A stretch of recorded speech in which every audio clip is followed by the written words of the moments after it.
आपको ये सबको मालूम चल चुका है कि एसएससी जीडी का एग्जाम 4 फरवरी से होना है। अब आपके सामने एक बिल्कुल टारगेटेड डेट है और चाहे एग्जाम पोस्टपोन हो जाए पर प्रीपोन्ड कभी नहीं होता। तो कि भाई मैं इसमें क्या कुछ नया भी पढ़ सकता हूँ, तो जी बिल्कुल पढ़ सकते हो। और किस तरह से अपनी पढ़ाई में नयापन ला सकते हो, मेरी उस तरह की भी एक स्ट्रेटजी है। अगर आप इसको फॉलो करते हैं, जो हम टाइम टू टाइम लाते हैं एसएससी जीडी वाले बच्चों को, क्योंकि इन बच्चों को बहुत समझ नहीं होती, स्पेशली एसएससी जीडी वाले बच्चों को। वो बच्चे भी जो पुराने टॉपर रहे हैं, मैं कहूँगा कि जो पुराने कट ऑफ से बिल्कुल किनारे पर रहे हैं ना, वो पुराने टॉपर ही समझाऊंगा मैं उनको, क्योंकि वो उन सब से ऊपर थे।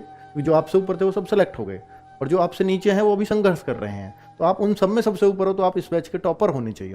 तो उनको भी ज़रूरत होती है कि इस तरह की किसी डोज की। और बच्चों, अगर आप किसी एग्ज़ाम में फाइनल मिनट में बिल्कुल किनारे से रह जाते हो और फिर वही एग्ज़ाम में अगली बार फिर किनारे से रह जाते हो, तो इसके जिम्मेदार सिर्फ आप हो। आप ये सोचो कि 140 पे मेरिट गई और मैं 139.5 थे, या मेरे 138 थे, या मेरे 139 थे, तो मैं बिल्कुल किनारे पे चूका। जो मुझसे होशियार थे वो सब जॉब पा गए। तो अब जो बचे हैं वो कौन है? या तो बिल्कुल नए बच्चे जो पहले एज में नहीं आ रहे थे, या फिर वो जो मुझसे नीचे थे सब। तो हमने क्या किया, हम अगर अगली भर्ती में भी किनारे पर रह जाते हैं तो इसमें गलती किसकी होगी? यार हमने उन बच्चों को अपने से आगे निकलने दिया जो हमसे पीछे थे, या हमने उन बच्चों को आगे निकल दिया जो अभी तैयारी में जुटे हैं। तो इसका मतलब मेरी तैयारी में कहीं ना कहीं कमी रही है, क्योंकि मैं तो इस बार टॉपर होना चाहिए। और ये बात की है साबित शाहरुख खान ने। 171 नंबर आए हैं, पिछली बार कट ऑफ के किनारे से रहा था।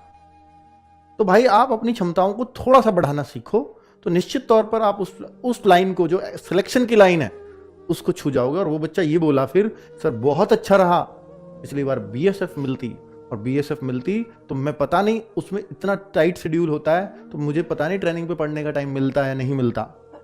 बीएसएफ मिलती तो हो सकता है मैं पूरी लाइफ उसमें रह जाता, लेकिन अब मुझे इस साल एसएसएफ मिलनी तय है, क्योंकि मैं तो रैंक 1 के आसपास हूँ, 1 ही है ऑलमोस्ट।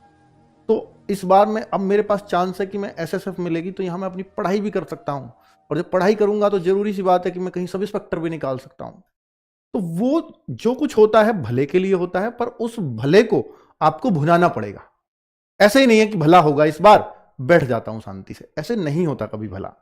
आपको बहुत मेहनत करनी पड़ती है उस भले को भुनाने के लिए। ठीक है।